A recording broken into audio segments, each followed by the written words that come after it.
नमस्कार दोस्तों, स्वागत है आपका हमारे YouTube चैनल पर। सबसे पहले हम लेकर आए हैं आपके लिए देश विदेश की सारी ताज़ा खबरें। तो लास्ट तक हमारे चैनल पर बने रहिएगा। तो चलो शुरू करते हैं आज की पहली खबर। नए सीरो सर्वे में खुलासा, दिल्ली के 29.1% लोगों में कोविड-19 एंटीबॉडी। देश में कोरोना वायरस का कहर लगातार बढ़ता जा रहा है। हालांकि देश की राजधानी दिल्ली में पिछले कुछ दिनों से कोरोना के संक्रमण में कमी देखी जा रही है। इस बीच नए सिरों में सर्वे में खुलासा हुआ है कि दिल्ली के 29.1% लोगों में कोविड-19 एंटीबॉडी पाई गई है। कोरोना पर फुल कवरेज। दूसरे सीरो सर्वे की रिपोर्ट जारी करते हुए दिल्ली के स्वास्थ्य मंत्री सत्येंद्र जैन ने कहा कि देश की राजधानी दिल्ली में 1 से 7 अगस्त तक सीरो सर्वे सैंपल किए गए थे।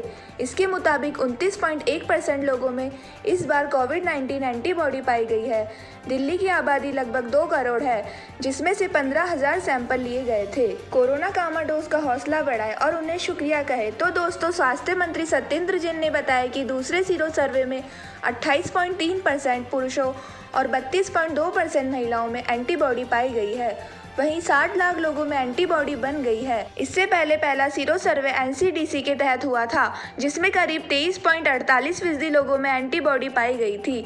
देश दुनिया के किस हिस्से में कितना कोरोना का कहर। तो दोस्तों, बता दें कि एक तरफ जहां देश में कोरोना वायरस के संक्रमण के मामले में 28 लाख के पार हो चुके हैं, तो वहीं दिल्ली में 1.56 लाख से ज्यादा लोगों में कोरोना संक्रमण पाया जा चुका है। इनमें से 1.40 लाख से ज्यादा लोगों का इलाज हो चुका है।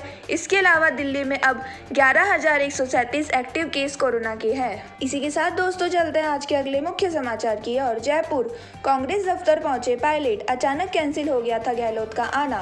राजस्थान कांग्रेस के प्रदेश अध्यक्ष के पद से हटाए जाने के बाद आज पहली बार पूर्व उप मुख्यमंत्री सचिन पायलट जयपुर में प्रदेश कांग्रेस के दफ्तर पहुंचे और पूर्व प्रधानमंत्री राजीव गांधी को श्रद्धांजलि दी। मुख्यमंत्री अशोक गहलोत को भी इस कार्यक्रम में आना था। राजस्थान प्रदेश कांग्रेस कमेटी की तरफ से कहा गया था कि 10:30 बजे मुख्यमंत्री अशोक गहलोत को और नए प्रदेश अध्यक्ष गोविंद सिंह डोटासरा पूर्व पीएम राजीव गांधी को प्रदेश कांग्रेस मुख्यालय में श्रद्धा सुमन अर्पित करेंगे, मगर अशोक गहलोत नहीं पहुंचे। उनकी जगह सचिन पायलट प्रदेश कांग्रेस के दफ्तर पहुंचे। राजस्थान सियासी संकट के बाद एक्टिव मोड में गहलोत सरकार, 14 आईएएस का तबादला।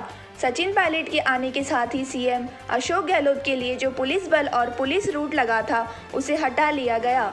दरअसल मुख्यमंत्री अशोक गहलोत को 11 बजे इंदिरा रसोई योजना की शुरुआत करनी थी, इसलिए उन्होंने यह कार्यक्रम 10:30 बजे रखवाया था, मगर 11:15 बजे तक सूचना आई कि गहलोत नहीं आएंगे। मुख्यमंत्री अशोक गहलोत और पूर्व उप मुख्यमंत्री सचिन पायलट के मिलन की आस लगाए कांग्रेसियों को निराशा हाथ लगी। इस मौके पर सचिन पायलट ने कहा कि राजीव गांधी 400 से ज्यादा सीट लेकर आए थे, मगर 2 सीट वाली बीजेपी का भी पूरा सम्मान करते थे। अजय माकन को 1.5 साल बाद मिली जिम्मेदारी, राजस्थान में क्या साध पाएंगे संतुलन। तो दोस्तों, सचिन पायलट ने कहा कि आज बीजेपी घमंड में कांग्रेस मुक्त भारत की बात करती है। उन्हें राजीव गांधी से राजनीति का बड़प्पन सीखना चाहिए। उन्होंने कहा कि आज जो तकनीकी क्रांति के बल पर देश आगे जा रहा है, वह राजीव गांधी की देन है। आगे आने वाले दिनों में देश के युवा राजीव गांधी से प्रेरणा लेकर आगे बढ़ेंगे।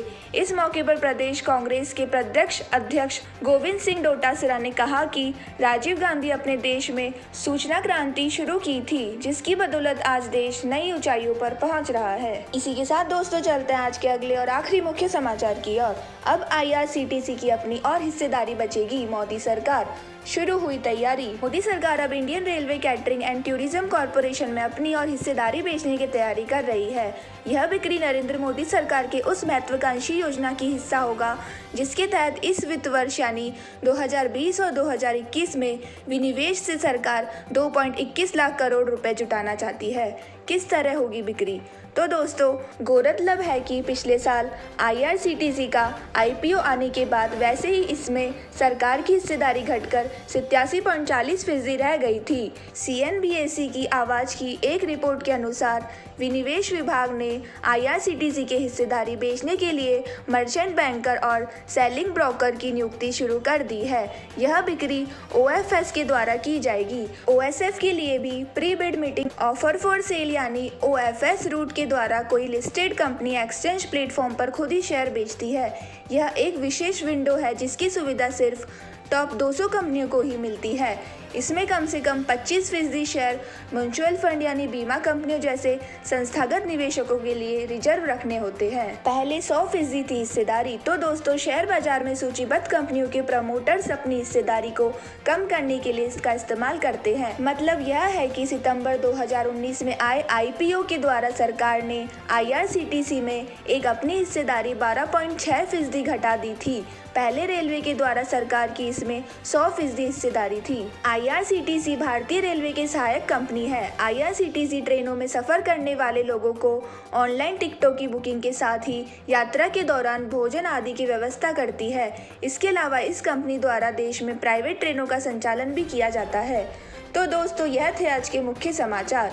तो इस चैनल को लाइक करना, शेयर करना, सब्सक्राइब करना तथा बेल आइकन दबाना ना भूले। धन्यवाद।